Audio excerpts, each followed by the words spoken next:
ओम शांति। मैं परम पवित्र आत्मा हूँ। मस्तक के बीच चमकने वाली स्वच्छ निर्मल आत्मा हूँ। मुझ आत्मा से पवित्र वाइब्रेशन फैल रहे हैं।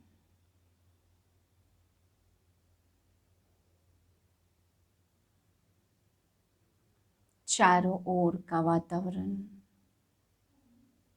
पवित्र बन रहा है।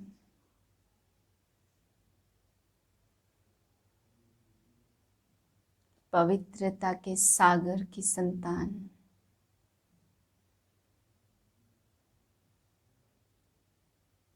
मैं पवित्र आत्मा हूँ।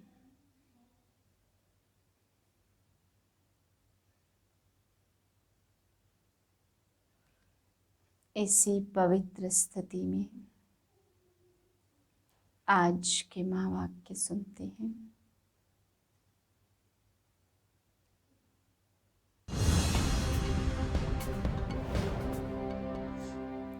19/8/2021 के महावाक्य हैं। बाबा आज हम बच्चों को समझाते कि बच्चे राजाई के लायक बनना है तो तुम्हें इस जन्म में पवित्र जरूर बनना है। बाबा कहते बच्चे राजाई के लायक बनने के लिए, पवित्र बनने के लिए पढ़ाई पर पूरा पूरा अटेंशन चाहिए। बाप ने जो भी सुनाया तुम बच्चों को ध्यान से सुनकर धारण करना है, तब तुमको राजाई प्राप्त होगी। फिर बाबा समझा रहे कि संन्यास धर्म वालों को यह सब बातें समझ में नहीं आएंगी, क्योंकि वह कोई प्रवृत्ति मार्ग में नहीं जाते हैं। संन्यास धर्म वालों को 84 जन्म की बात कहें तो वो 84 जन्म को समझ न सके। बाबा कहते संन्यास धर्म में जन्म से मृत्यु होगी तो फिर हठ योग ही सीखते हैं, लेकिन तुम राजयोगी हो। एक जन्म में राजयोग सीखते तो बार बार राजयोग सीखने की जरूरत नहीं रहती, जबकि सन्यासी शरीर छोड़ते तो हर बार उन्हें हर जन्म में हठ योग सीखने की जरूरत पड़ती है।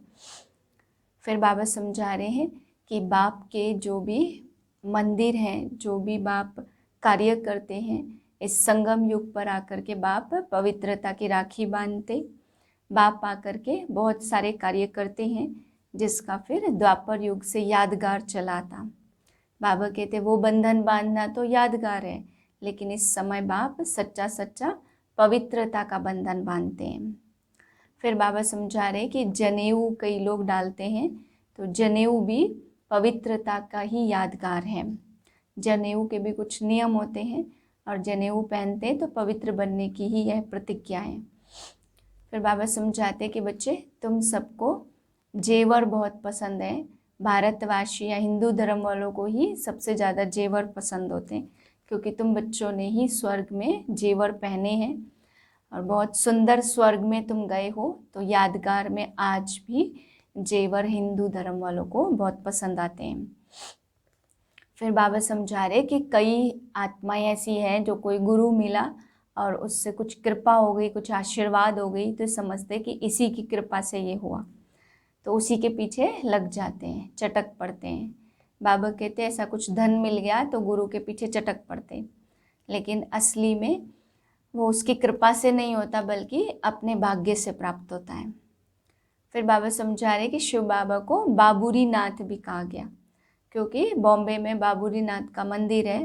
बाबा कहते बच्चे बबूल जैसे कांटों को भी बाप फूल बनाते हैं, उनका भी परिवर्तन कर देते हैं। जो कांटे जैसे चुभते, बहुत तेज कांटे होते हैं, उनको भी बाप बदल करके फूल जैसा बना देते, इसलिए बाप का नाम बाबूरी नाथ पड़ा है।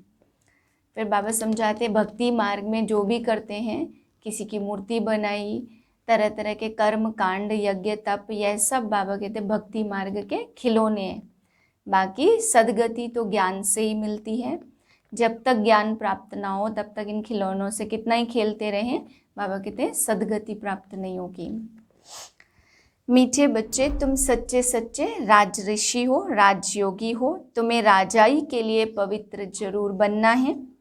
प्रश्न है, कौन सा अटेंशन राजाई के लायक बना देता? उत्तर है, अगर पढ़ाई पर पूरा पूरा अटेंशन है तो राजाई मिल जाती है। बाप जो सुनाते हैं उसे अच्छी रीति सुनकर धारण करो। बाप ने सुनाया और बच्चों ने सुना तो राजाई मिल जाएगी। अगर सुनते समय उबासी देते व झुटका खाते, बुद्धि भटकती तो राजाई गवा देंगे। इसलिए पढ़ाई पर पूरा अटेंशन दो। गीत है, हमें उन राहों पर चलना है। ओम शांति। रूहानी बाप रूहानी बच्चों प्रति समझा रहे हैं। आज बच्चों को हठ योग और राजयोग पर समझाते।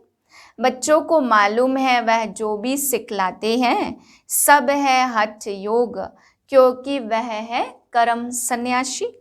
वास्तव में गृहस्थियों को हठ योग कर्म सन्यास सीखना नहीं है, वह तो है ही निवृत्ति मार्ग। वह धर्म ही अलग है। तुम्हारा धर्म है देवी देवता। जिन देवी देवताओं ने राजयोग से ही राज्य पाया है। अभी तुम राज ऋषि हो। ऋषि उन्हों को कहा जाता जो पवित्र रहते हैं।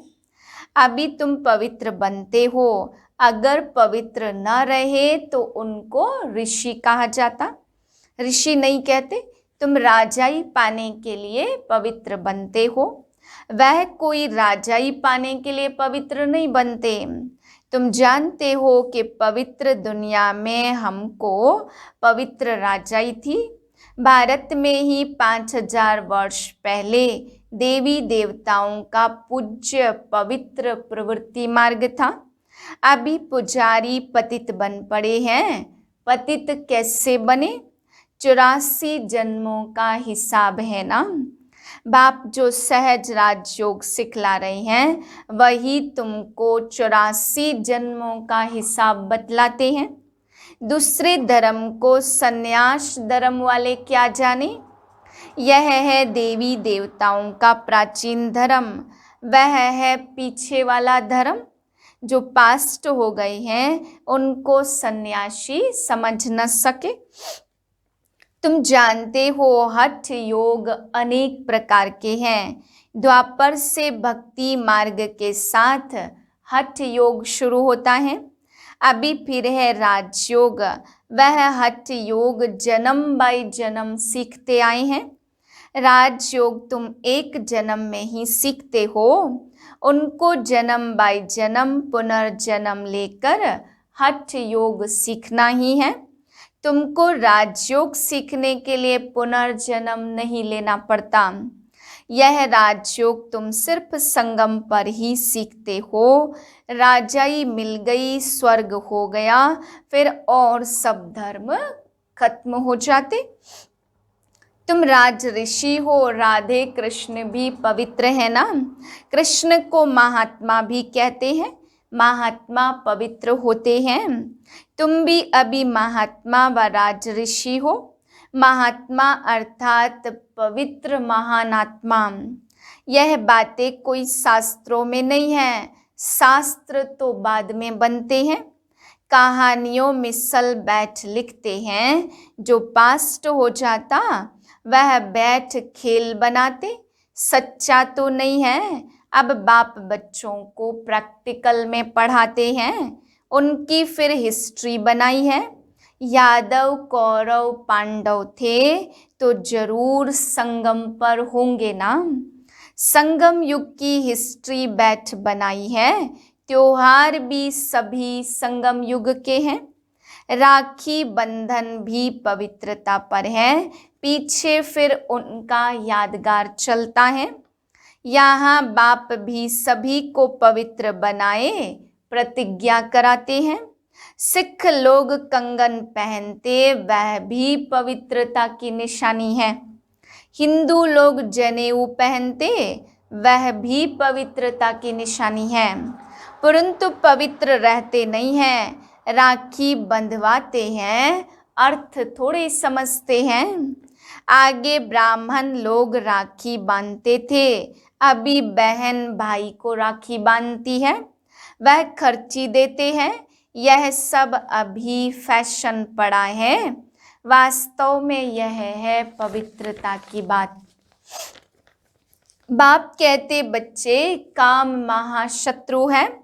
वह ब्राह्मण लोग कोई ऐसे नहीं समझाते। अभी बाप बेहद का बाप कहते बच्चे प्रतिज्ञा करो, हम पवित्र बनेंगे, कभी विकार में नहीं जाएंगे। बुलाते भी इसलिए हो कि आकर पतितों को पावन बनाओ। सतयुग त्रेता में कोई नहीं बुलाते, वह है ही राम राज्य। यह है रावण राज्य। राम राज्य में 5 विकार होते नहीं हैं, यथा राजा रानी तथा प्रजा। अभी तुम बच्चे जानते हो हम बाबा से स्वर्ग की बादशाही ले रहे हैं। इस नरक से जाना जरूर है। बाबा आया है पावन बनाकर स्वर्ग में ले जाने। फिर तो हम क्यों नहीं पावन बने। राजयोग से के हठ योग तो अनेक प्रकार के हैं। जयपुर के म्यूजियम में जाकर देखो, कितनी वैरायटी है हठ योगियों की। उनसे होता कुछ भी नहीं है, सीढ़ी नीचे उतरते ही जाते। बाप ने समझाया, भारत जब पतित बनता है तो रावण राज्य होता तो धरती हिलने लगती है। सोने के महल आदि सब नीचे चले जाते। महलों आदि को कोई ने लूटा थोड़ी है, वह तो सिर्फ मंदिरों को लूटा। कुछ जेवर सोना आदि ले गए हैं। जेवरों का सबसे जास्ती शौक तुमको है। तुम स्वर्ग में आते ही जेवर पहनते हो, राज्य करते हो, और धर्म वाले आते ही राज्य नहीं करते। तुम बेहद के बाप से स्वर्ग की बादशाही का वर्षा लेते हो। तो यह बाप बैठ समझाते, गीता पढ़कर नहीं सुनाते। गीता में जो कुछ लिखा है वह सब मैंने कहा नहीं है, वह तो मनुष्यों ने मेरे महावाक्यों का बाद में बैठकर शास्त्र बनाया। हमने जो तुमको सुनाया वह तुमने ही सुना और फिर जाकर राजाई की। वहाँ यह ज्ञान नहीं रहता। यहाँ तो बाप टीचर बैठकर शिक्षा देते हैं। बाप तो हिंदी में ही समझाते, यहाँ सब हिंदी हिंदी कहते रहते हैं। जो उन्होंने भाषा है, वास्तव में प्राचीन भाषा हिंदी ही है, ना कि संस्कृत। यह संस्कृत तो शंकराचार्य के बाद निकली है। जो आते हैं वह अपनी भाषा चलाते, बाकी ऐसे नहीं कि बाबा ने गीता संस्कृत में सुनाई। नहीं, गुरु नानक का अपना ग्रंथ है, उसने सिख धर्म स्थापन किया, उनको भी अवतार मानते हैं। उसमें राजाएं भी होते हैं, सन्यासियों में राजाई नहीं है। बाबा ने समझाया, बुद्ध क्राइस्ट आदि पहले गृहस्थी आत्मा थे। अब गृहस्थी पतित आत्मा तो धर्म स्थापन कर न सके। उसमें पवित्र आत्मा आई जिसने धर्म स्थापन किया। दूसरे धर्म तो किस्म किस्म के बहुत हैं। आकर अपना छोटा मठ पंथ स्थापन करते हैं।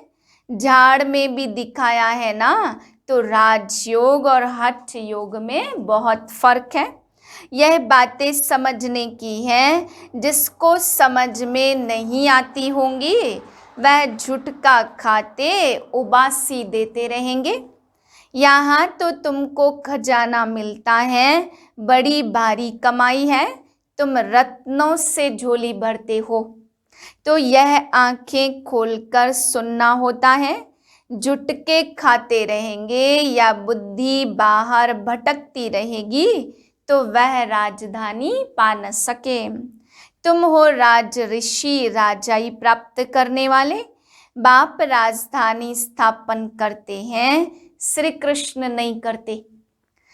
कृष्ण तो बाप का वर्षा लेते, अब तुम्हारा बाप है निराकार जिससे वर्षा ले रहे हो विश्व की बादशाही का।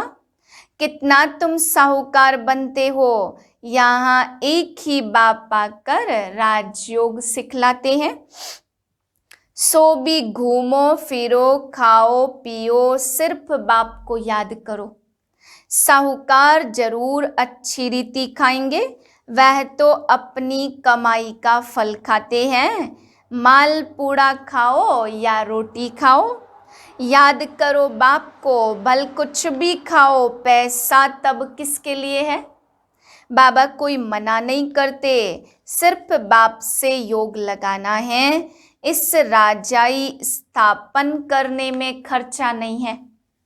उस लड़ाई आदि में कितना खर्चा होता, एरोप्लेन पर कितना खर्चा होता, गिरते हैं तो एकदम खत्म हो जाते, कितना नुकसान हो जाता।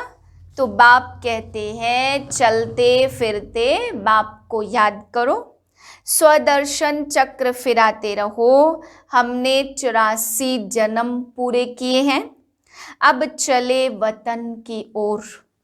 घर जाकर फिर आए राजाई करेंगे। तुम एक्टर्स हो ना, वह बाइस्कोप तो 2-2.5 घंटा चलता है। अब बेहद का नाटक 5000 वर्ष चलता है, उनको मनुष्य जान सकते। यह दुनिया है कांटों का जंगल और बड़े ते बड़ा कांटा है काम विकार का। अभी तो ऐसे ऐसे बम्स बनाए हैं जो बात मत पूछो। सतयुग में कोई लड़ाई आदि होती नहीं है, संगम पर ही यह महाभारत लड़ाई दिखाई है। दूसरे कोई शास्त्र में लड़ाई की बात ही नहीं है, वहां तो सारे विश्व के तुम मालिक रहते हो। लड़ाई की बात हो न सके, शास्त्रों में असुरों और देवताओं की लड़ाई दिखाई, परंतु देवताएं अहिंसक हैं। तुम योग बल से विश्व के मालिक बनते हो, यह है साइलेंस बल, इसमें कुछ तुमको बोलना नहीं है। याद के बल से तुम बाबा से विश्व की बादशाही लेते हो, फर्क देखो कितना है। साइंस बल से विनाश होता, उसी ही साइंस से फिर सतयुग में सुख देखेंगे। साइंस से इन्वेंशन करते हैं, वह तो सुख के लिए करते, यह भी आकर कुछ ज्ञान लेंगे। प्रदर्शनी में तो सब आते हैं, आगे चलकर सब आएंगे।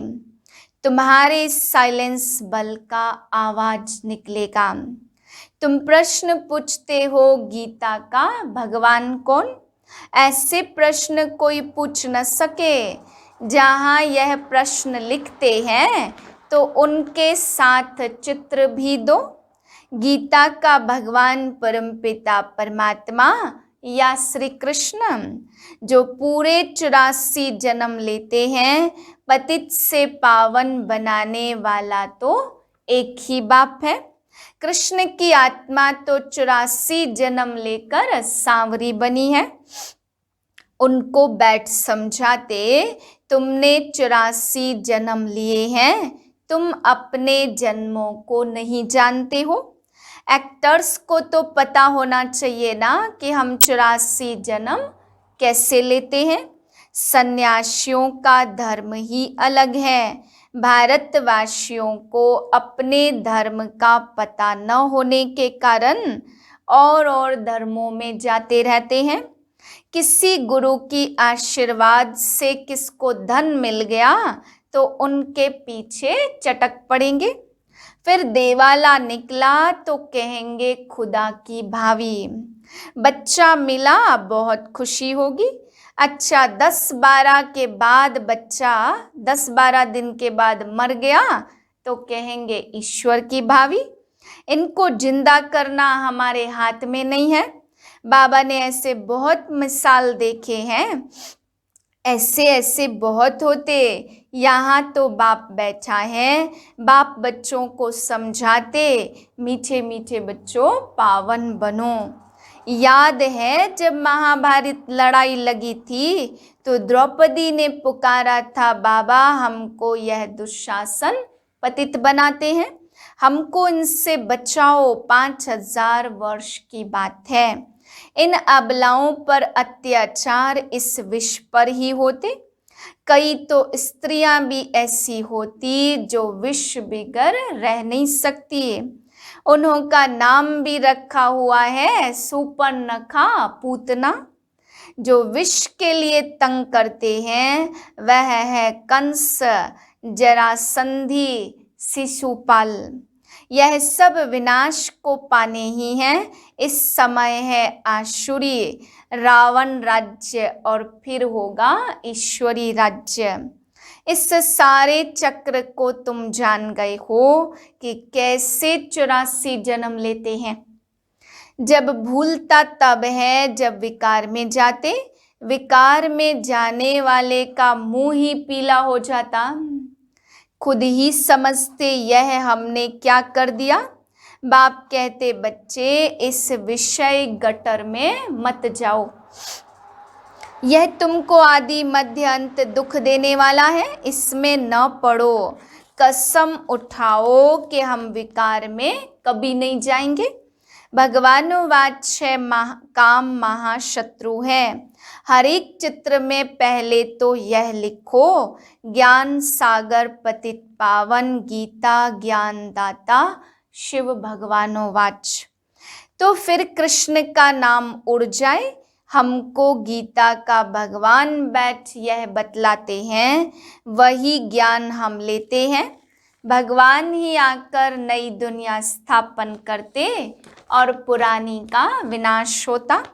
रुद्र ज्ञान यज्ञ है ना, असुल नाम है शिव बाबा। रुद्र बाबा नहीं कहेंगे। बॉम्बे में बाबूरी नाथ का भी मंदिर है। अब बबूल कहा जाता कांटों को। बाबूरी नाथ नाम क्यों रखा यह कोई समझते नहीं है। चित्र तो है भी शिव का, बाकी अनेक नाम रख दिए हैं। शिव बाबा ही आकर कांटों के जंगल को फूलों का बगीचा बनाते। उनका नाम है शिव। बाप कहते बच्चे जैसे लौकिक बाप समझाते, हमारे कुल को कलंक नहीं लगाना, कोई खराब काम नहीं करना। यह बाबा भी कहते बच्चे विकार में तो कभी नहीं जाना। पवित्र बनने बिगर स्वर्ग में ऊंच पद पा नहीं सकेंगे। बहुत जबरदस्त कमाई तुम कर रही हो, बाकी सब गवा रहे हैं। भल कोई के पास पदम है, बड़े बड़े महल बना रहे हैं, लाखों रुपया खर्च करते। तुम समझते हो वह सब वेस्ट ऑफ टाइम है, यह कुछ काम नहीं आएगा, सब खत्म हो जाएगा। वह तो समझते 10-12 हजार वर्ष चलेंगे। तुम बच्चे जानते हो मौत तो सामने खड़ा है, सिर पर। थोड़े समय के अंदर यह अर्थक्वेक आदि हो, सब डावाडोल हो जाएगा। अर्थक्वेक आदि में अनगिनत मर जाते हैं। अब तो विनाश होना ही है। विनाश का साक्षात्कार और स्थापना का साक्षात्कार किया है, सो फिर इन आँखों से देखेंगे। भक्ति मार्ग में कितना कुछ करते, परंतु कोई वैकुंठ में जा न सके। ज्ञान बिगर सदगति हो न सके। यह सब भक्ति मार्ग के खिलौने हैं। अच्छा, मीठे मीठे सिकिल दे बच्चों प्रति माता पिता बाप दादा का याद प्यार गुड मॉर्निंग। रूहानी बाप की रूहानी बच्चों को नमस्ते। हम रूहानी बच्चों की रूहानी बाप को नमस्ते। धारणा के लिए पहली पॉइंट, कुल कलंकित करने वाला कोई भी खराब काम नहीं करना है। पवित्र बनने की अपने आप से प्रतिज्ञा करनी है। दूसरी पॉइंट है, अब अपना टाइम मनी वेस्ट नहीं करना। फूलों के बगीचे में चलने के लिए कांटे निकाल देने हैं। वरदान है, पहले आपके पाठ द्वारा ताजधारी बनने वाले चतुर सुजान भव। जैसे बाप दादा अपने को ओबीडियंट सर्वेंट कहते, सर्वेंट कहने से ताजधारी स्वतः बन जाते हैं, ऐसे आप बच्चे भी स्वयं नम्रचित बन दूसरों को श्रेष्ठ सीट दे दो। उनको सीट पर बिठाएंगे तो वह उतर कर आपको स्वतः ही बिठा देगा। अगर आप बैठने की कोशिश करेंगे तो वह बैठने नहीं देगा। इसलिए बिठाना ही बैठना है, तो पहले आपका पाठ पक्का करो, फिर संस्कार सहज ही मिल जाएंगे, ताजधारी भी बन जाएंगे। यही चतुर सुजान बनने का तरीका है। इसमें मेहनत भी नहीं और प्राप्ति भी ज़्यादा है। स्लोगन है, अंतर्मुखी एकांतवासी बनने वाली श्रेष्ठ आत्मा ही अव्यक्त स्थिति का अनुभव करती है। ओम शांति।